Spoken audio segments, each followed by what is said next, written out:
Saludos gente, bienvenidos a un nuevo espacio de Barcito FM.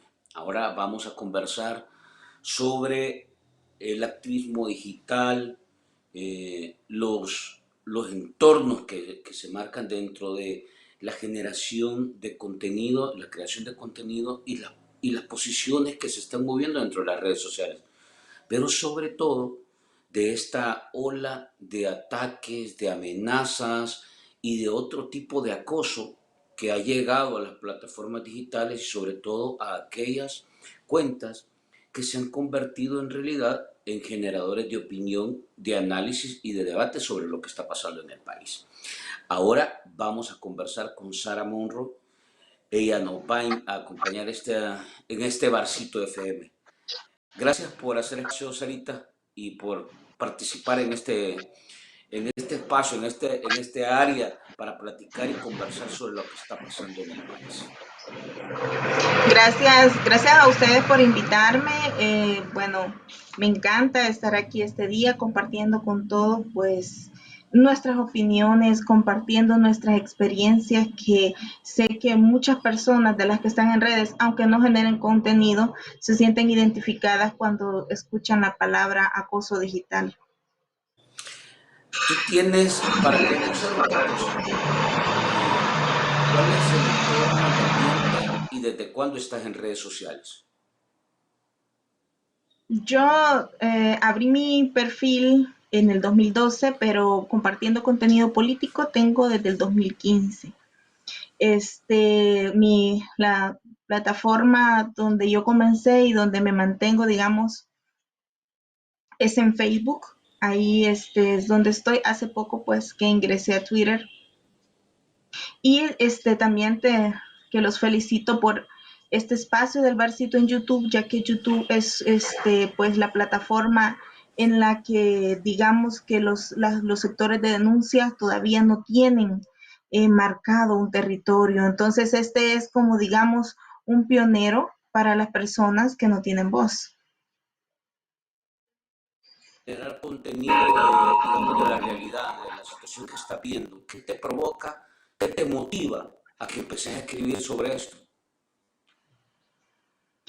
Yo comencé una lucha en contra de una porqueriza que contaminaba el río de Mayo de mi comunidad y comencé a compartir el contenido acerca de que se había luchado por medio de las autoridades, por medio del Ministerio de Medio Ambiente y todos nos habían cerrado puertas. Entonces yo de primera mano fui testigo de cómo aquí no tenemos derechos, de cómo aquí por parte de las personas con influencias hacen lo que quieren. Entonces, desde ahí es que yo comencé con el contenido más fuerte de todo lo que es denunciar los atrofios, los atropellos a los derechos humanos de las personas, aparte del derecho humano al agua.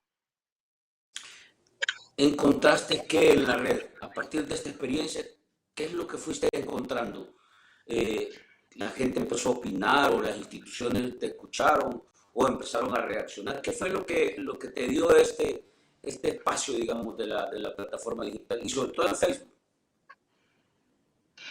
Pues cuando yo comencé a compartir publicaciones, digamos, con contenido político en Facebook, era otro tiempo en Facebook.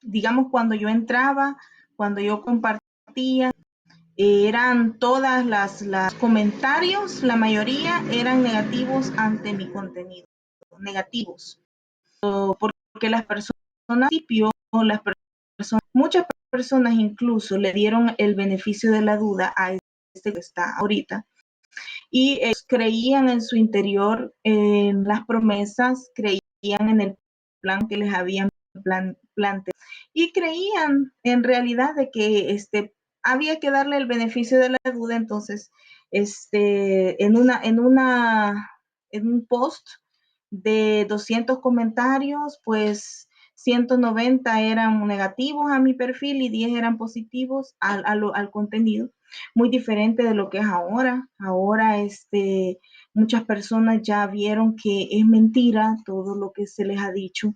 Muchas personas les ha tocado también la medicina amarga tragársela ellos mismos.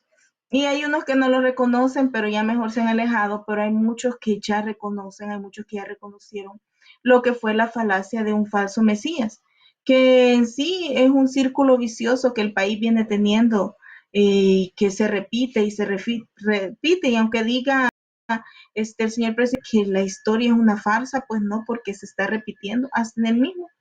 Y bueno, la fe es que así como han terminado otros dictadores, así va a terminar él también, que efectivamente ya estamos en una dictadura. ¿Cuál ha sido la reacción? Porque este tema de las opiniones negativas, bueno, yo también estoy en las redes sociales y uno dice, hay cosas que son tolerables y uno hasta de alguna manera también reflexiona sobre la respuesta que te da, digamos, las audiencias con las que te contactas.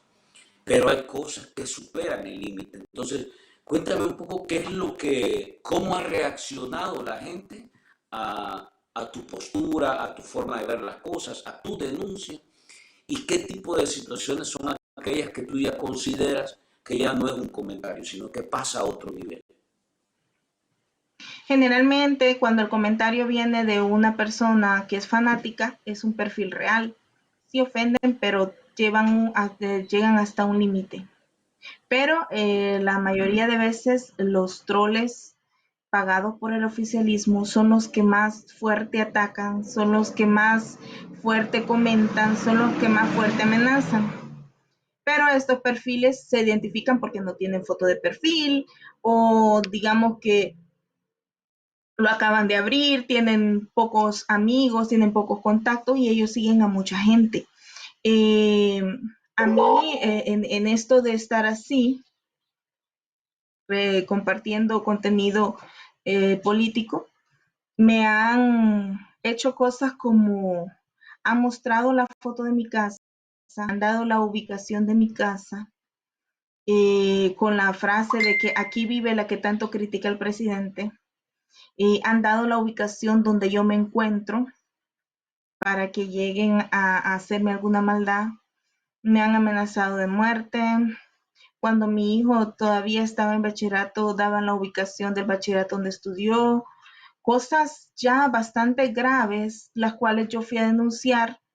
El problema es que como aquí en El Salvador no hay una independencia de poderes, cuando se va a denunciar algo ante el oficialismo, todas esas denuncias quedan, pues, no son escuchadas, todas esas denuncias, no se podría decir que es por gusto porque queda un antecedente y algún día vamos a salir de eso, algún día vamos a tener otra vez independencia de poderes y entonces, pues vamos a poder sacarla a la luz cuando ya la democracia, tengamos otra vez democracia, libertad de expresión y todo, todos esos delitos cometidos, como vemos a los diputados y a los funcionarios de campaña adelantada, cosa que no es legal, todas esas cosas, no crean, todas esas capturas, fotos se van a guardar y cuando otra vez esté la democracia, todo eso lo vamos a denunciar y cuando ya la justicia, pues,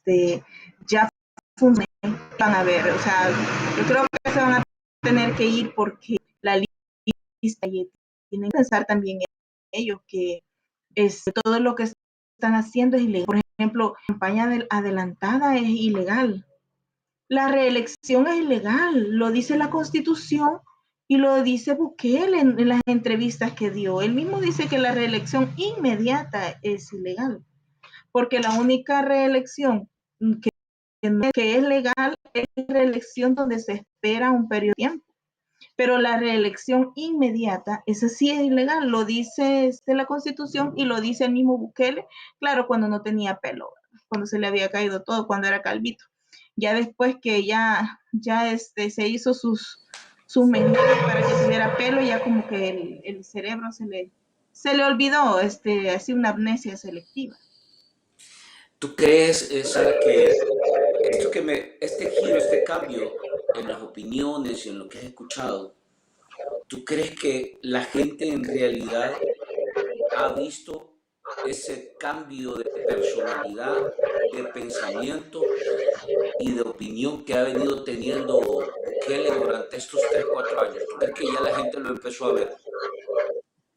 Alguna gente la empezó a ver, pero la gente que más lo reconoce es la gente que la reconoció fue la gente que tomar Dinamarca. Esa fue la primera persona que lo reconocieron porque lamentablemente El Salvador carece mucho de empatía y hasta que no le tocan las cosas a uno, pues no piensa en lo que está sufriendo el hermano salvadoreño.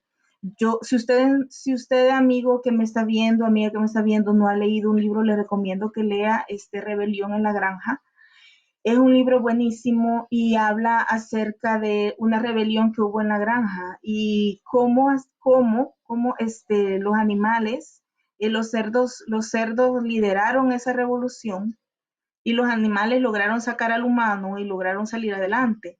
Pero esos mismos cerdos, al tener todo el poder, empezaron a hacer las cosas que ellos mismos criticaron, empezaron a hacer negocios con los que ellos decían que eran sus enemigos y empezaron a prohibir que hubiera otra rebelión porque a ellos les encantó el poder. Es un libro maravilloso, se llama Rebelión en la Granja y exactamente lo mismo ha pasado en El Salvador, lo mismo. Bukele es ese cerdo que sacó al granjero que no estaba actuando bien, se quedó él y ahora está haciendo todo lo que él criticaba y ahora ya no quiere otra rebelión porque sabe de que perdería el poder y pues el poder ya le gustó. Bien, César, los temas que más debate, discusión han generado en tus redes y además aquellos que han provocado como las reacciones más violentas que has visto tú, que hasta te quedas un poco sorprendida de lo que la gente puede llegar a hacer en un enfoque de ese fanatismo que vemos en el país. Eh, en lo que es mi perfil de Facebook, para comentarios tengo tengo ya más de un año que lo tengo restringido para comentar. Solo mis amigos pueden comentar y lamento mucho que Facebook solo me permite tener 5,000 amigos. Seguidores sí, o sea, hay mucho más, pero amigos solo 5,000, o sea, solo 5,000 personas pueden comentar.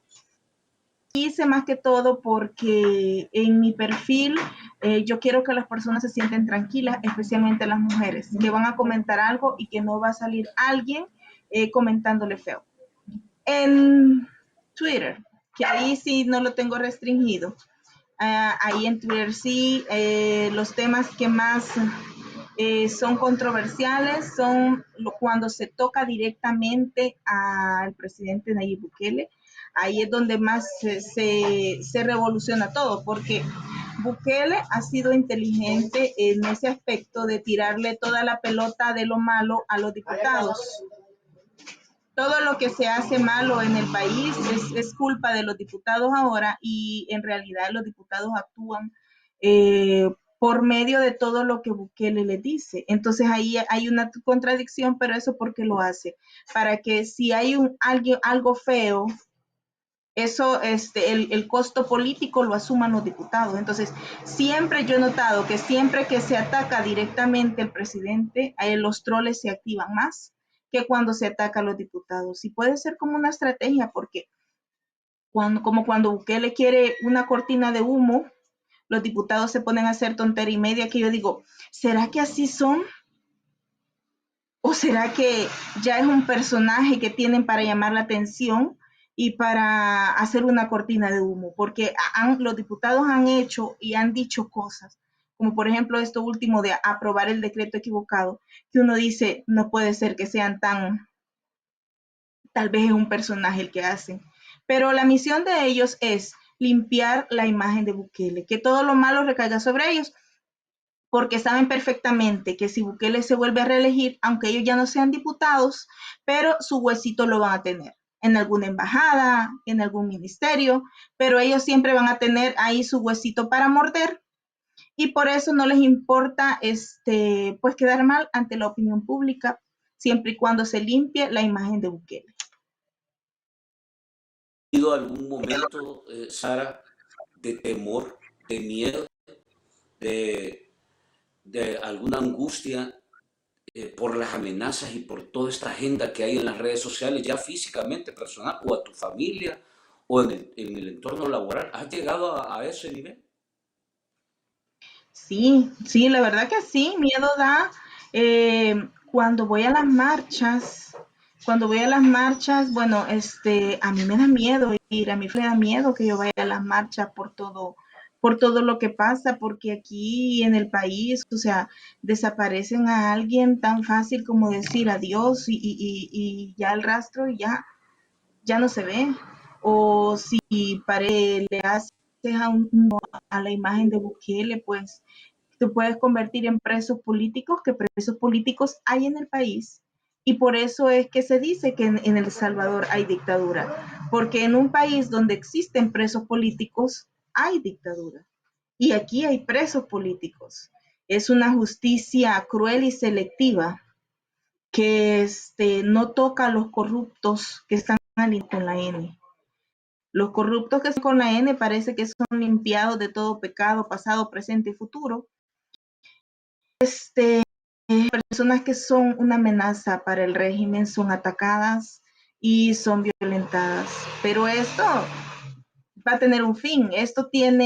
No hay mal que dure 100 años y yo soy optimista con esto, aunque la oposición es una oposición joven, es una oposición dividida. Joven no porque los que anden ahí sean jóvenes, sino que joven porque no hay mucho tiempo que ha surgido y tal vez por eso se han cometido muchas cosas por inmadurez, como por ejemplo la no organización que se tiene como oposición, que hay que reconocer que no existe una organización, que en sí a todo hay que ponerle lo malo y lo bueno. Porque lo negativo de que no haya una buena organización en la oposición es que así nosotros separados no vamos a ser suficientemente fuertes para combatir la dictadura. Pero un aspecto positivo de que la oposición esté tan dividida es que para el oficialismo es difícil ver quiénes son a quién hay que atacar más. Es difícil ver a quién, porque ellos van a ir atacando siempre la cabeza, la cabeza, la cabeza. Pero si ven un enemigo tan disperso, no se van un poco a confundir y no van a saber para dónde atacar. Y eso es bueno. Eso es bueno porque a todo hay que verle lo bueno, pero sí se debería llegar a un punto de organización, porque si no hay organización no vamos a salir adelante. Las marchas están excelentes porque quitan el ego y son una tana para el periodismo nacional, pero ir del punto A al B, eso tiene que pasar al siguiente nivel, eso tiene que subir y eso tiene que llevar a una mejor organización, que sí se ha evolucionado desde la primera marcha, ahora hay más organización, ahora se ven a distintos sectores con diferentes ideologías trabajando unidos por un mismo sentido. ¿Tú consideras que este estado, digamos, de acoso, de amenaza y de todo ese efecto negativo que uno mira mucho en la red, y ahora lo estamos viendo también en la práctica, porque tú de repente vas en un vehículo y ves que dos personas se agarran, o sea, y se empiezan a agarrar a trompadas en la calle? ¿Tú crees que eso es un efecto producto de una agenda que se ha venido sembrando en la sociedad, en la comunidad salvadoreña, de de cultivar odio, resentimientos, o en realidad hay otros factores que han motivado eso? Sí, a Bukele lo que le funcionó desde el principio fue su discurso de odio. Él le funcionó y aún le funciona en algún aspecto. De ahí que sus fanáticos, de ahí que los funcionarios, de ahí que los diputados empiezan a replicar ese discurso de odio. Ujú. Hace poco vimos cómo los diputados le hacen bullying a las diputadas de oposición en la asamblea cuando ellas están tomando la palabra. Y la verdad es que es decepcionante ver a unos funcionarios a los cuales nosotros les pagamos para que tengan esas aptitudes de niños de kinder, para que tengan esas aptitudes para que tengan esas aptitudes misóginas. Y nosotros les pagamos con nuestros impuestos para que lleguen hasta eso. Claro, ellos están replicando la actitud del presidente, que es un misógino. ha tenido hasta problemas, por eso es que el partido de donde nació, el FMLN, pues lo votó, porque a él lo votaron como una basura que no servía. Él no se salió del partido, a él lo votaron. Por lo mismo, porque es un misógino. Eso se ve, eso no solo se ve en el ámbito nacional, eso se ve en el ámbito internacional.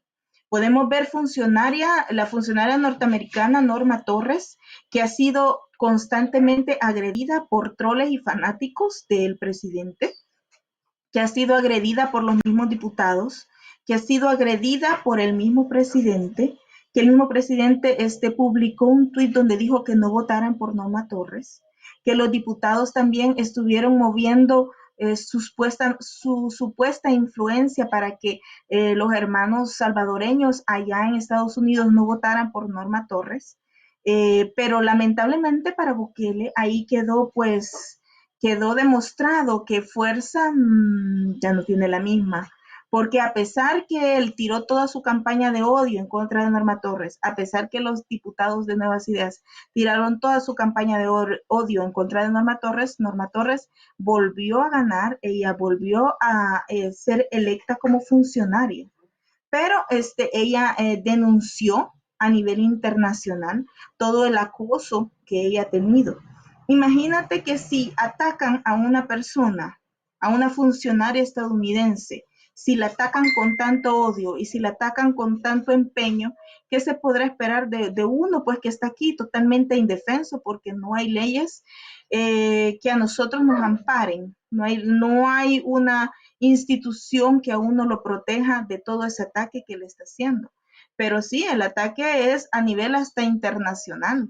Hasta allá se ha ido el ataque atacando a Norma Torres y eso es un hecho que está ahí y eso sí va a quedar en la historia, que el gobierno de Nayib Bukele atacó a una mujer, atacó a una funcionaria estadounidense y eso es injerencia. ¿Qué, digamos, antes de pasarlo de todo, pero qué tipo de medidas has tomado tú para tratar de cuidarte un poco más por todo este tipo de acoso, de amenazas y de situaciones que has enfrentado por exponer tus ideas, tu forma de pensar y de ver las cosas? Yo he creado protocolos de seguridad para diferentes problemas que se puedan presentar.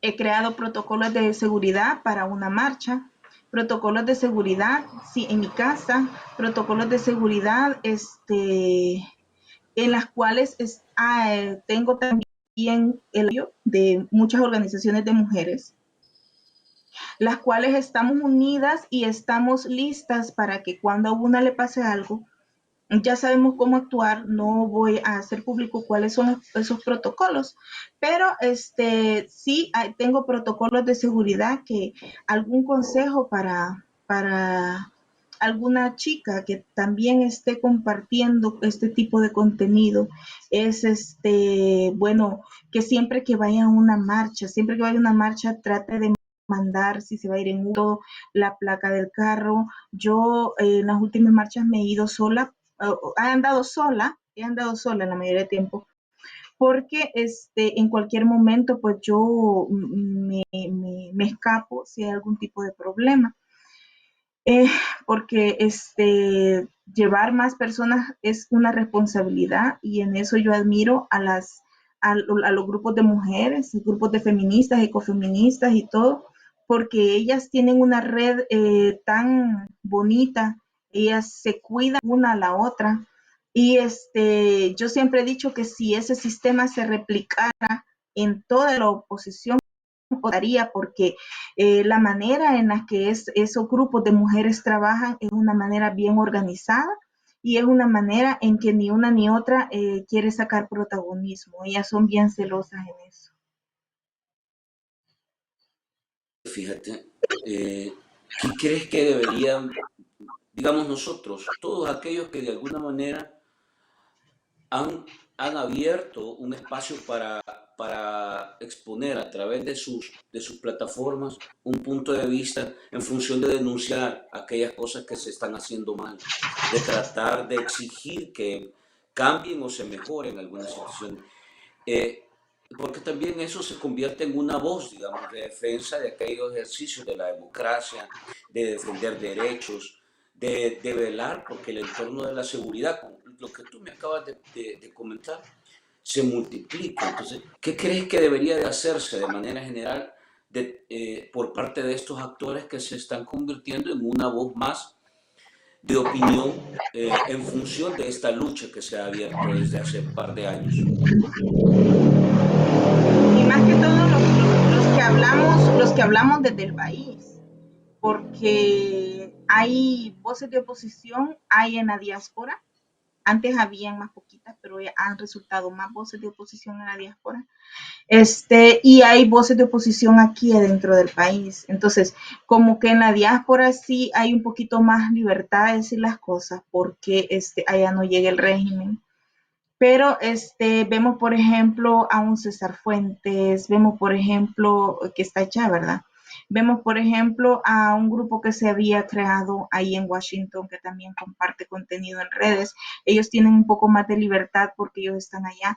Con nosotros es más diferente, nosotros corremos más riesgo de que cualquier cosa nos pueda pasar.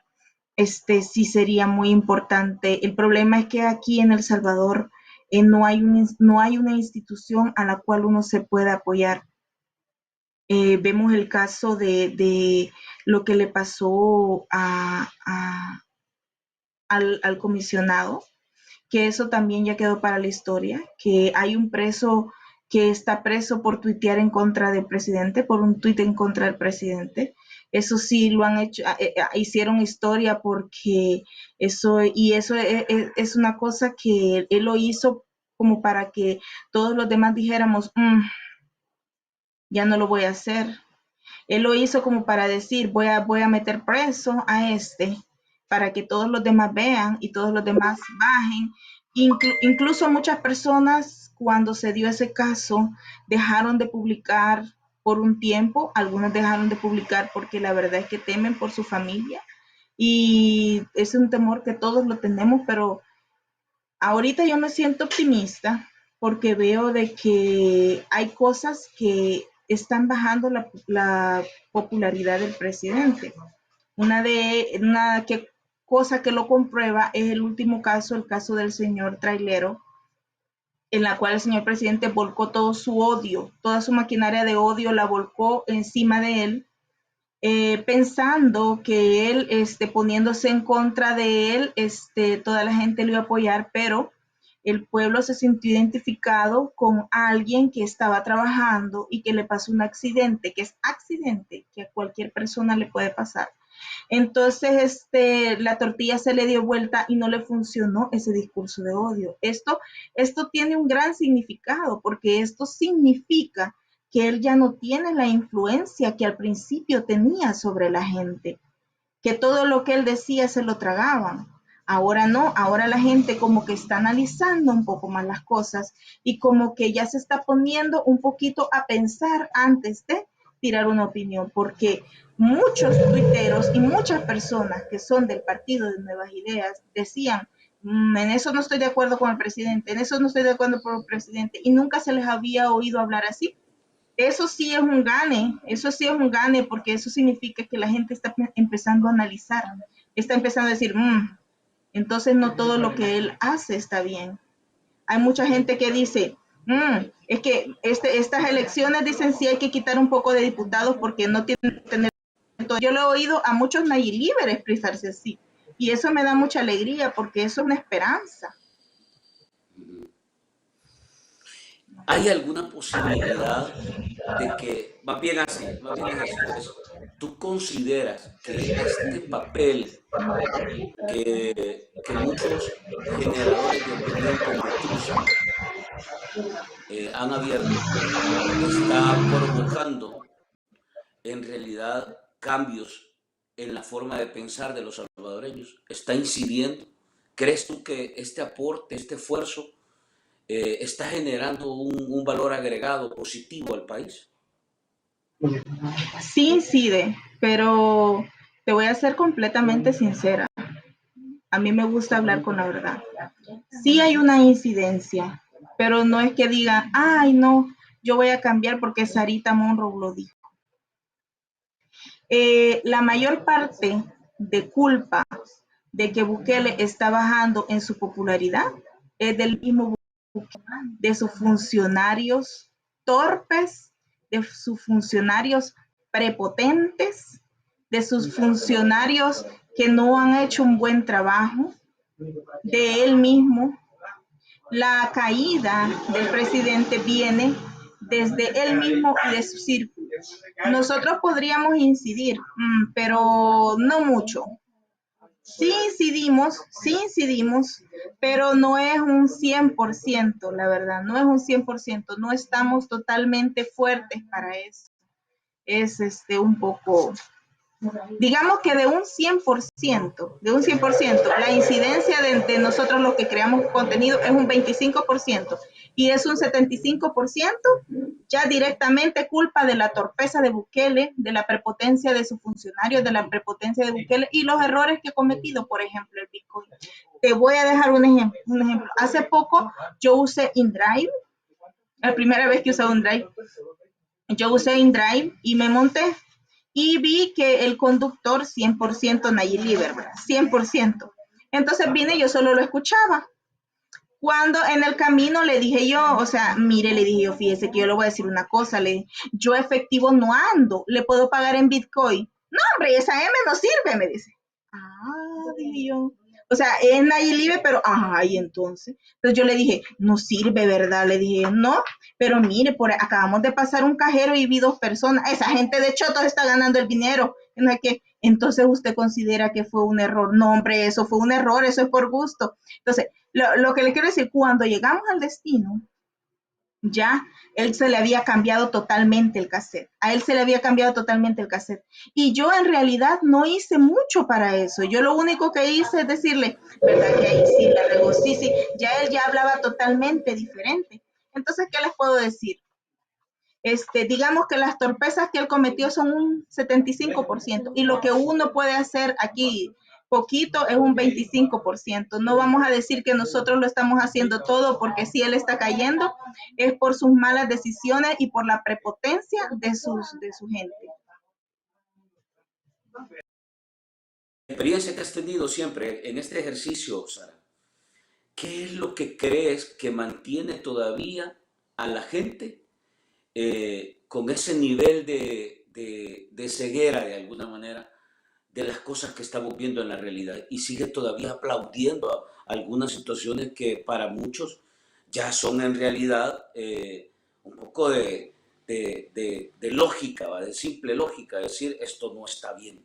Como por ejemplo el tema de Osiris mezclado en el tema de la tregua, por ejemplo, todos los señalamientos de corrupción que se han escuchado, se han visto, y investigaciones que se han abierto de funcionarios del gobierno, de diputados, etcétera. Como por ejemplo el tema de bloquear toda la información que el gobierno tiene oculta para que nadie sepa cómo se manejan los recursos.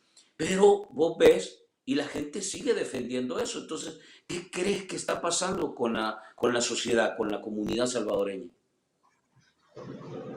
Específicamente la comunidad salvadoreña en el exterior, la cual le llega un bombardeo publicitario bárbaro. Hace poco una amiga salvadoreña que vive en Perú me mandó unas imágenes y también una amiga que vive en Australia de cómo en Google, cuando ellos ingresan a Google, lo primero que les sale es publicidad del gobierno. Entonces, la cantidad de personas que ven publicidad del gobierno hablando cosas falsas, hablando cosas irreales del Salvador, eso abona, porque no es lo mismo que un hermano salvadoreño venga a gastarse $3,000 una semana a ir a pasear, a que le toque aquí vivir con el salario mínimo, que lo despidan, que le quiten el puestecito de la venta. Esas son dos cosas muy diferentes.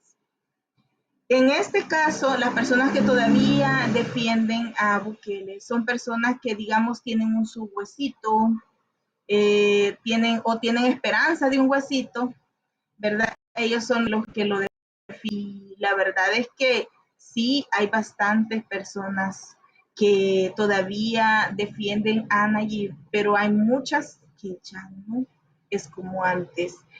No lo reconocen, pero hay muchas que ya no. La popularidad de él ha bajado. Y yo lo que me pregunto a la hora de las encuestas, vaya, te voy a poner un ejemplo. Yo hice una encuesta en mi perfil. Yo hice una encuesta, pero el link quedó público. El link quedó para quien lo quisiera compartir, porque lo hice por medio de una encuesta de Google.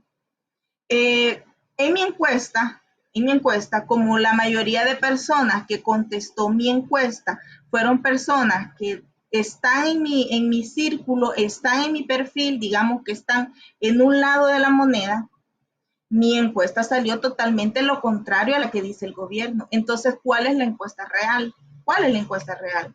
Porque no hay, o sea, si van a hacer una encuesta telefónica, una encuesta por internet, a la señora que está con el canasto de aguacates, a ella nunca le van a preguntar. A ella no le preguntan, ella no puede llenar una encuesta de ese tipo.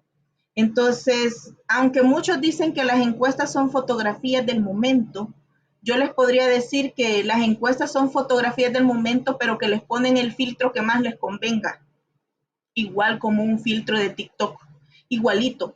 Hay filtros de TikTok que te ponen como modelo, hay filtros de TikTok que te ponen como cara de Shrek, cara de animalito, cara de todo.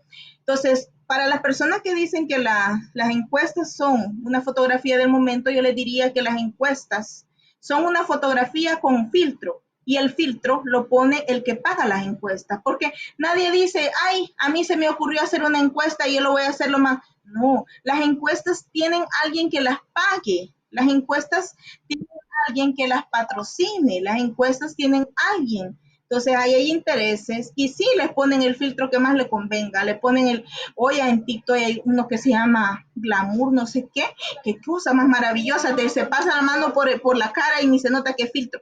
Así mismo las encuestas. Eh, Más o menos cerrando, y esta más desde la perspectiva de mujer que activa en las plataformas digitales. Tú eres una mujer que está al día en la información, conectada, siempre estás tratando de compartir esos elementos nuevos que están pasando. Y en este sentido, te quiero preguntar, ¿cómo, cómo valoras, cuál es la valoración que tienes tú de ese rol que están jugando las mujeres en política dentro de la Asamblea Legislativa? Específicamente estas diputadas que son parte de la oposición, porque hemos visto de ofensas, bullying y de todo tipo, pero ya cosas descaradas que a veces ya te indigna un poco también. No sé, ¿cuál es la valoración que tienes de ese espacio que está ocupando la mujer en política y cómo dentro de la política se trata a esas mujeres? ¿Cómo lo estás viendo tú eso? Las diputadas de oposición están cometiendo un pecado capital para el oficialismo.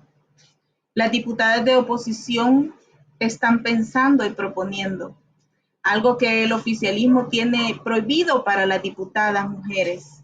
Hemos visto diputadas de Nuevas Ideas decir de que niños que no pueden leer no necesitan libros y no es un meme, así lo dijo.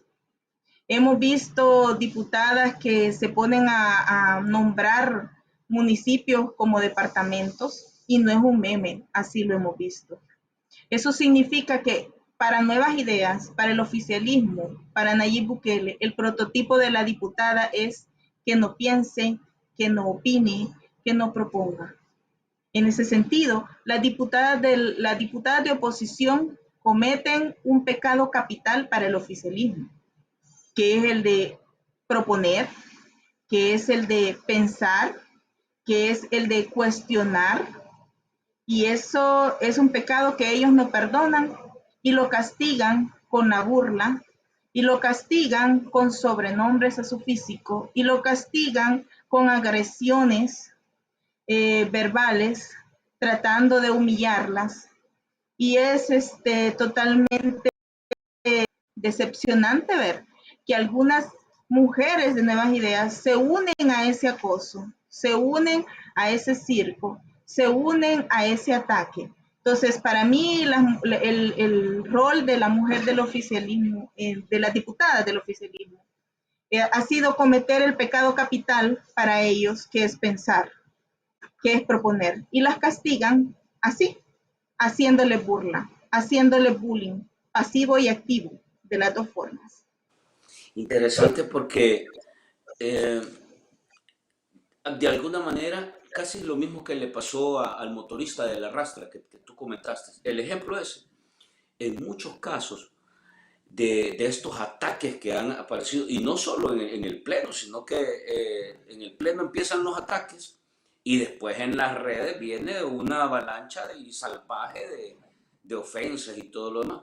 Pero en algunos casos tú empiezas a ver también que la gente no está muy de acuerdo en esa forma de que el oficialismo hace política, porque hay que decirlo que esto es parte de la agenda con la que hemos conversado, que es el ataque, la mentira, la difamación, la crítica, o sea, y todo eso de manera destructiva. Mucha gente ya empieza a alejarse de esa forma de hacer política, que es prácticamente la que ha venido manejándose estos 4 años, desde que Nayib arranca en este ejercicio de gobierno. Así es, hay un apartado aquí entre lo que es políticamente correcto y lo que es políticamente incorrecto, pero lamentablemente Bukele quiere señalar y quiere mandar, él quiere decidir quién es el bueno y quién es el malo. Eso lo ha venido trayendo desde el inicio y él quiere hacer verle a la gente que todo el que está en contra de él es malo y todo el que está a favor de él es bueno. En ese contexto, ha puesto a Walter Araujo como uno de los buenos, cuando sabemos cuáles son el antecedente y el expediente de ese personaje. Pero como está a favor del presidente, es una persona buena. Entonces, pero esta jugarreta se le está terminando porque ya vimos que el golpe tan grande que le está dando en redes, que la gente ya está poniéndose a pensar un poquito más y dejar de decir de que todo que está en contra del presidente es el malo y el otro es el bueno. Y eso ellos mismos lo han creado porque hay un adjetivo que ellos dicen para la gente de oposición, que es el de gorgojo. Eso tiene su historia. Gorgojo apareció en los tiempos de la pandemia, cuando el gobierno compró producto mexicano, como siempre sin dar cuenta de compras, sin una licitación, sin un debido proceso, a Sinaloa. Entonces, este producto estaba totalmente de baja calidad y venía lleno de gorgojos. Las personas empezaron a quejar en redes sociales de que estos productos venían con gorgojos y desde ahí a todo el que se opone al presidente le dicen gorgojos. Miren cuál fue el origen. Entonces, ahora esto ha evolucionado. Ya no solo somos gorgojos las personas que ellos dicen de oposición. Ahora, personas, aunque sean de nuevas ideas, pero que se atrevan a cuestionar una decisión, para ellos ya son gorgojos. Y ese mismo discurso de odio y esa misma tiradera la ha hecho a ellos perder seguidores, porque la verdad que ahora le pueden decir gorgojo hasta alguien de nuevas ideas, pero que cuestione algo, porque ahí nadie debe cuestionar, debe ser los tres monitos, ¿verdad? Como decía Shakira, tienen que ser ciega, sorda y sordomuda la población. Más o menos para ir cerrando, Sara. Eh, este va a ser un año de mayor ataque, creo yo, porque es un año ya que políticamente y electoralmente a ver a todo el mundo otra vez regalando macarrones, bueno, ahora calendarios, porque ya ni macarrones regalan, pero ¿qué recomendarías tú y qué que se debería de hacer para tratar de seguir abriendo los ojos a los salvadoreños en este año en el que seguramente se va a incrementar el pago de propaganda, seguramente se va a incrementar el ataque a las voces críticas, seguramente van a haber más detenidos y capturados por la policía, seguramente vamos a tener una agenda de mayor falsedad, de acusaciones, de mentiras, etc. Entonces, ¿qué crees tú? ¿Qué valoras tú? ¿Qué es lo que se debería de hacer en este año, tomando en cuenta que eh, es un año determinante de cara al rumbo del país también? Yo le recomendaría primero al sector de la diáspora, se pregunte si El Salvador está mejor, si ya dejó de mandar remesa, si ya dejó de ayudarle a sus familiares, si ya le dijeron de que ya no necesitan remesas porque El Salvador es mejor que el del país del mundo mundial y ya no necesitan remesas del vecino rico, ¿verdad? Y a los salvadoreños aquí, yo les diría que se hagan una pregunta, porque la mayoría de gente se equivoca. Nosotros no les decimos que odien a Nayib. No, si ustedes lo pueden amar, a nosotros nos da igual. Pero lo importante sería que ustedes se pregunten, que ustedes que si están viviendo aquí lo comprueben con sus propios ojos. Si en los hospitales públicos ya hay medicamentos, si en los hospitales públicos a usted ya no le dejan la cita para 6 meses, si en los hospitales públicos cómo está la atención, para que usted se pregunte, para que usted vea con sus ojos cuántas escuelas de las que dijo él que iba a construir con las ganancias del Bitcoin ha hecho, para que se pregunte usted ¿cuáles medidas ha tomado el gobierno para paliar el alto costo que es mundial? Pero ¿cuáles medidas ha tomado? Si el dinero le rinde igual o si está más cara las cosas y ya no le rinde. Que vean todo eso, que comparen el plan Cucatlán, que comparen las promesas que él hizo con la realidad. Si vean si él quitó la partida secreta, que vean si él está dando cuentas.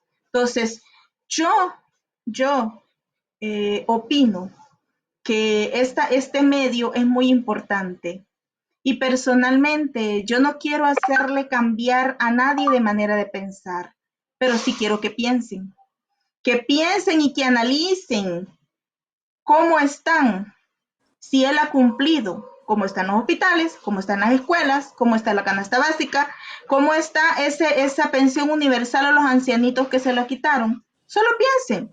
Si yo no les digo que odien a nadie, solo piensen y comparen. Piensen. Me quedo, Sara, para cerrar con un post que publicaste tú en tu Facebook. Y la verdad es que totalmente de acuerdo. Yo prefiero estar con los que luchan por sus derechos, pusiste, que con los que luchan por sus privilegios. Y eso yo creo que es el esfuerzo que hacemos con este poquito espacio que tenemos para opinar y tratar de influir en que la gente piense y luche por lo que en realidad están defendiendo sus derechos. Te agradezco, Sara, por el espacio. Gracias, Vamos gracias a por estar en invitarme. comunicación. Vamos a estar en Gracias. contacto y voy a seguirte ahí en tu página de Facebook siempre, ¿verdad? Abrazos. Gracias a ustedes, amigos, por estar una vez más. Hemos cerrado otra semana. Hoy se conmemora un aniversario más del martirio de Monseñor Romero y voy a tratar de publicar algunos momentos importantes, simbólicos de esa historia que de verdad ha marcado a El Salvador y que hoy, en estos momentos, en este ciclo, en este entorno de persecución, de acoso, de amenaza, de un poco lo que hemos hablado esta tarde con Sara, es importante recordar la palabra y el mensaje de Monseñor Romero. Así que vamos a compartir algunas piezas que hemos trabajado para esto un fin de semana y la semana que viene. A todos ustedes gracias y por supuesto, como lo digo siempre, por su like, por compartir material, por interactuar con las plataformas y las cuentas y nuestro contenido. Hasta la próxima.